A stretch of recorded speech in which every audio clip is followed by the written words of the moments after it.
You're watching a kid from a working class town beat millionaires' sons with secondhand equipment. His dad is working 4 jobs just to keep him racing. The sport doesn't want him there.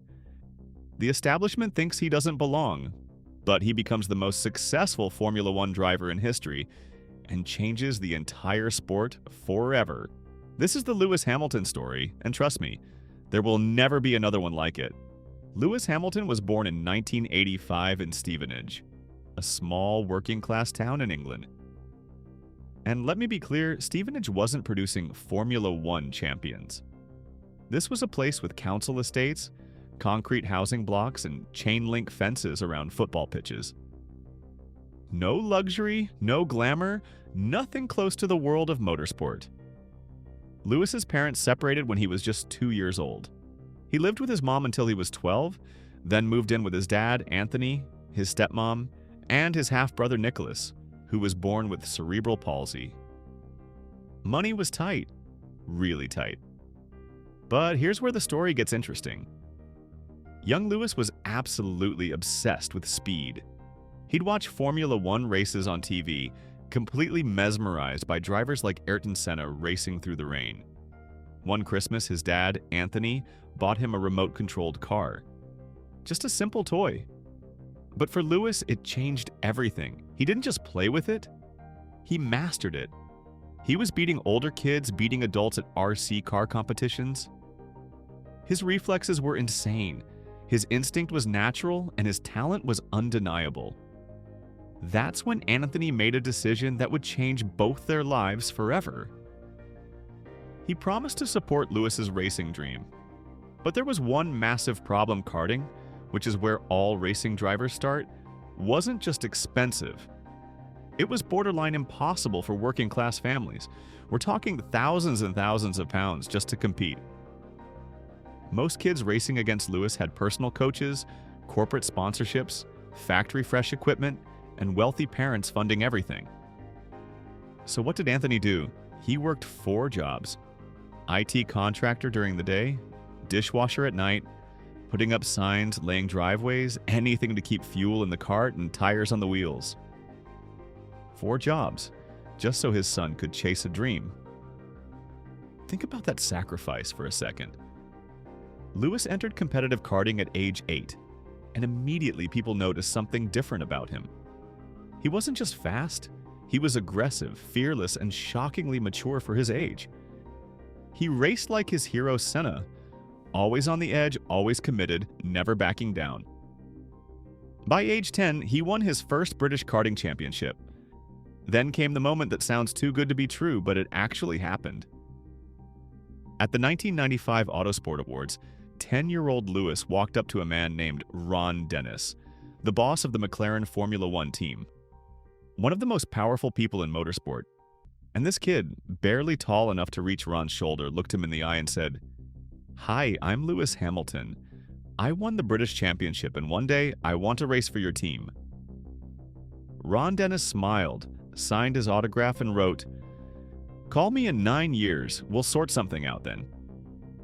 Most people would think that's just a nice moment, a polite brush-off. But 3 years later, Ron Dennis actually called back. Not in 9 years, in 3. McLaren signed 13-year-old Lewis Hamilton to their young driver program. He became the youngest driver ever to secure a Formula One development contract. Unheard of. Revolutionary.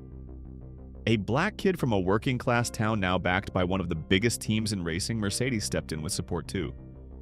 Suddenly, the impossible dream had a path forward. Lewis dominated Formula Renault, then Formula 3, then GP2, where he was doing overtakes that seemed impossible and showing racecraft way beyond his years. But here's what a lot of people don't talk about. While everyone saw this golden path forming, Lewis felt something different. He knew he wasn't walking through an open door. He was breaking it down. Every paddock glance, every raised eyebrow, every moment where people questioned if he really belonged there reminded him that he didn't look like everyone else. He wasn't born into privilege. He had to earn every single inch. He wasn't racing just for trophies. He was racing for respect. In 2007, Lewis Hamilton entered Formula One as a rookie with McLaren. But this wasn't a gentle introduction to the sport. His teammate was Fernando Alonso, a two-time world champion and one of the best drivers on the planet. No pressure, right? From race 1 in Melbourne, Hamilton was electric. Third place in his debut, then second again. After just 6 races, he won his first Formula One Grand Prix in Montreal. By summer, he was leading the World Championship. A rookie, leading the championship. But success came with consequences. Alonso didn't expect to be challenged by a rookie, let alone beaten by one. The tension within McLaren became toxic. In Hungary, it exploded. Alonso blocked Hamilton in the pit lane. Hamilton retaliated on track. The team imploded. The 2007 season became a civil war.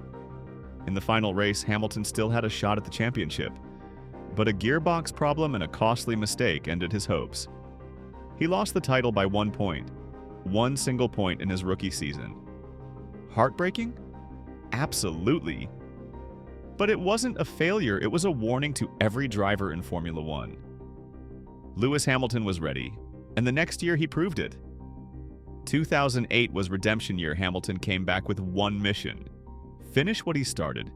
He won in Australia, dominated in Monaco, and absolutely destroyed the field at Silverstone in the rain, lapping almost everyone.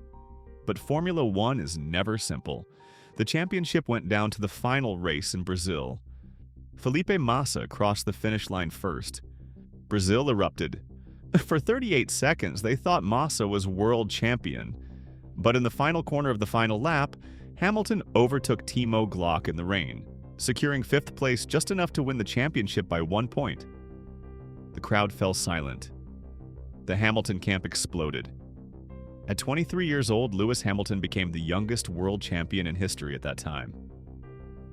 More importantly, he became the first and only black driver to ever win a Formula One world title. Barriers shattered. But after 2008, things got harder. McLaren struggled with their car. The politics got messier. Critics started attacking him for embracing fame, fashion, and music. They said he was distracted, that he'd lost focus, but Hamilton never wanted to be just another driver.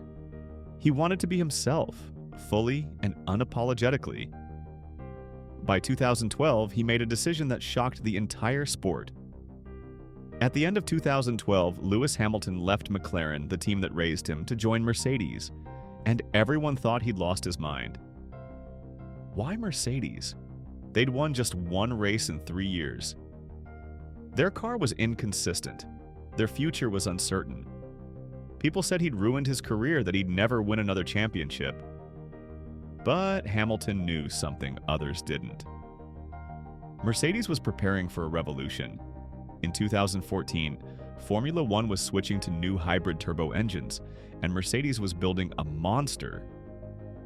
2013 showed flashes. Then came 2014, and Mercedes absolutely exploded. They were untouchable. The only man who could stop Lewis Hamilton was his teammate, Nico Rosberg. Their battle turned personal. Former childhood friends became fierce rivals. They clashed, collided, and sabotaged each other's races. Their friendship collapsed, but Hamilton rose above it. He won 11 races in 2014 and clinched the championship. In 2015, he dominated even harder, winning his 3rd world title, tying his idol Ayrton Senna. 2016 was the breaking point. Rosberg came out swinging, but Hamilton fought back furiously. They collided multiple times. In the final race, Hamilton tried everything, even backing Rosberg into traffic, but it wasn't enough. Rosberg won the championship, then retired 5 days later, stunning the world. From 2017 onwards, Hamilton stood alone. He won in 2017, 2018, 2019, and 2020, matching Michael Schumacher's record of 7 world championships.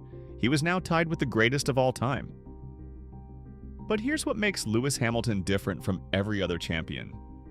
He didn't just race, he used his platform. When George Floyd was murdered in 2020, Hamilton didn't stay silent. He demanded Formula One take a stand. He took a knee before races, wore powerful messages on his clothing, and called out the sport's failures on diversity and inclusion. He launched the Hamilton Commission to research why Black people were so underrepresented in motorsport. He didn't just talk about the problem, he funded education initiatives, scholarships, and programs to get diverse talent into engineering and design. He teamed up with Mercedes to create Accelerate 25, targeting 25% of new hires from underrepresented backgrounds off track. He became a global fashion icon, collaborating with Tommy Hilfiger, attending Paris Fashion Week and the Met Gala. Critics said he was too flashy, too distracted, too Hollywood. But Hamilton had heard it all before. He wasn't shrinking to make others comfortable. The 2021 season was epic. Hamilton versus Max Verstappen, 7-time champion versus the hungry young star. Every race was a battle. They clashed, crashed, and pushed each other to the absolute limit. The championship came down to the final race in Abu Dhabi. They were tied on points. Winner takes all. For 57 laps, Hamilton was flawless. He led the race, managed everything perfectly.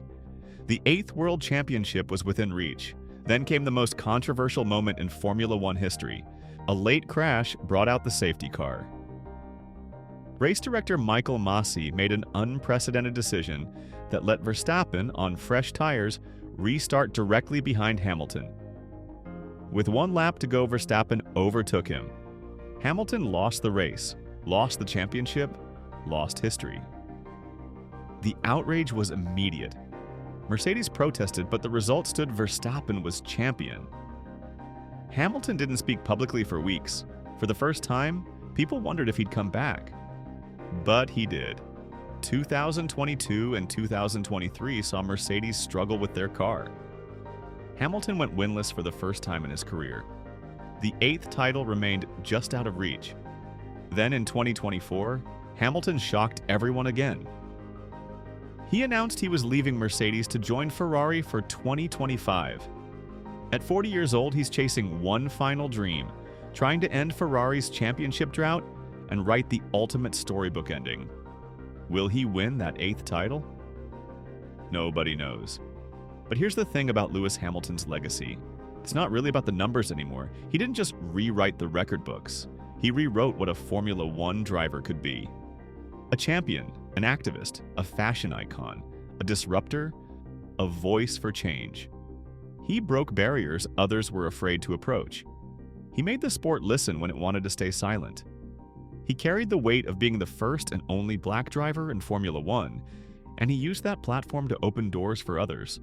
From karting tracks in Stevenage to podiums around the world, from his dad working 4 jobs to becoming a 7-time world champion, Hamilton's story is proof that talent combined with relentless determination can overcome any obstacle. He turned pain into purpose, losses into lessons, and every setback into fuel.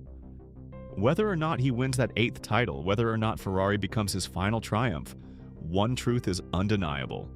Lewis Hamilton changed Formula One forever. He inspired millions to believe that no dream is too big, no voice too small, and no barrier too permanent. That's why there will never be another Lewis Hamilton. His journey was unique, his impact immeasurable, and his legacy eternal. If this story inspired you, smash that like button and subscribe for more incredible sports stories. Drop a comment below telling me what you think about Hamilton's legacy. And remember, champions aren't just defined by trophies. They're defined by the barriers they break and the lives they change.